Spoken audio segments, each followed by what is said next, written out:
2,000 years ago, one man nearly destroyed Rome. He led armies across 3 continents and through the deadliest battles in history. His name was Hannibal Barca, and if you don't know about his military genius, you will soon. Today, we look at 10 military tactics Hannibal used that still work today. Number 10. Tactic 1: Surprise Invasion. 221 BC, Hannibal shocked the Romans. He didn't attack Rome directly. He marched across the Alps with elephants. They never saw it coming. This tactic is called deception or the element of surprise. It works when you do the unexpected. In modern warfare, it can mean attacking from a direction your enemy doesn't expect. For example, think of the recent invasion of Ukraine. Russia chose this tactic, attacking from the north. This was meant to catch Ukraine off guard. It's a tactic that Hannibal would have approved of. Number 9. Tactic 2: Psychological Warfare. 218 BC, Hannibal was at the gates of Rome. The city was terrified. Even the proudest Romans cowered in their homes. Everyone knew Hannibal's name. He had made Rome fear his name. Before a battle, he makes the enemy afraid of what might happen if he wins.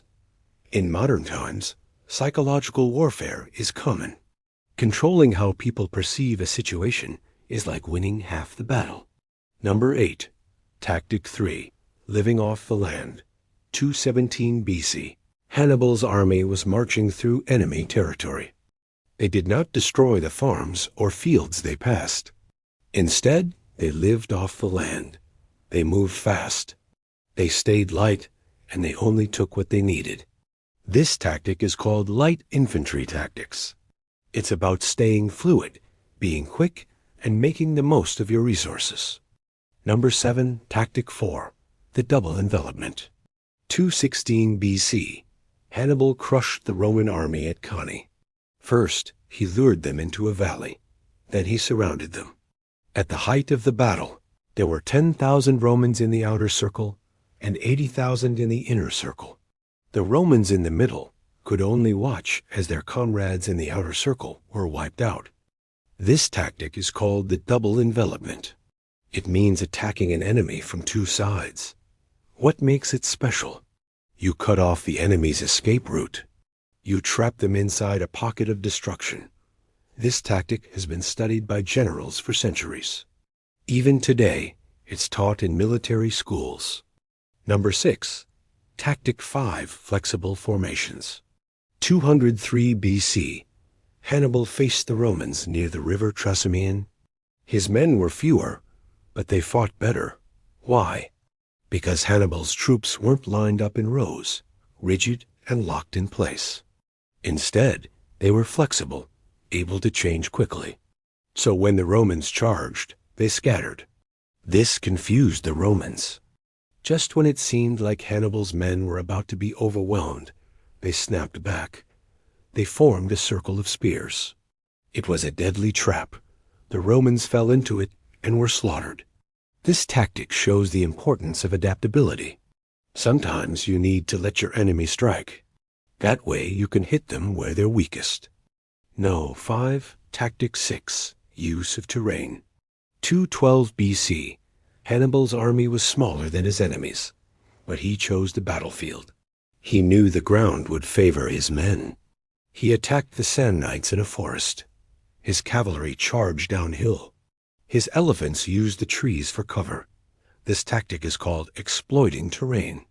It's about knowing your environment and using it to your advantage.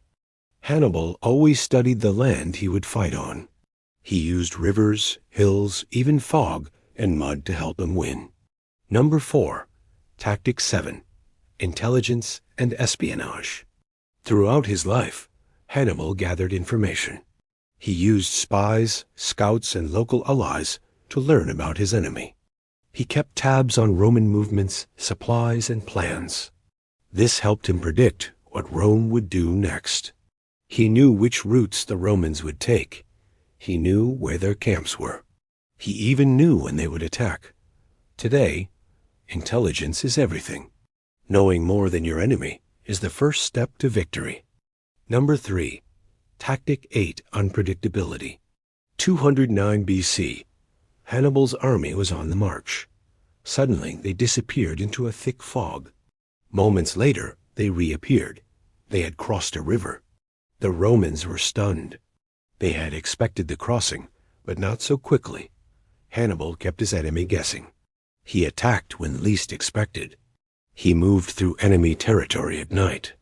He even betrayed allies when they felt safest. To Hannibal, predictability was weakness. He wanted his enemies to fear his next move because he never made it easy. Number 2. Tactic 9. Morale mastery. Throughout his battles, Hannibal boosted his men's morale. He reminded them of their bravery, their skills, and their victories. He made them believe they couldn't lose. And they didn't, not against Hannibal, not in his lifetime. More importantly, he made them believe in themselves, even when they were far from home, deep within Roman territory. Hannibal never let the odds get them down. This is a tactic every leader should remember. Morale is a powerful weapon. Number 1. Tactic 10. Know when to wait. 211 BC. Hannibal's army was ready to lay siege to Rome. They had marched across Italy, defeating many armies along the way. But Hannibal didn't attack Rome. He waited.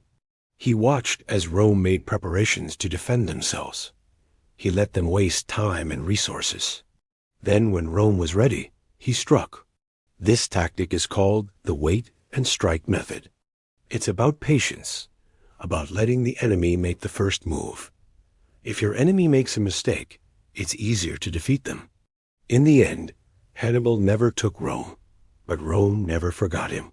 His tactics, his courage, his brilliance, they echo in every war manual today. Some say Hannibal was too ambitious. Others say he was too bold. But all agree he was a master of his craft. He was a legend. He was Hannibal Barca.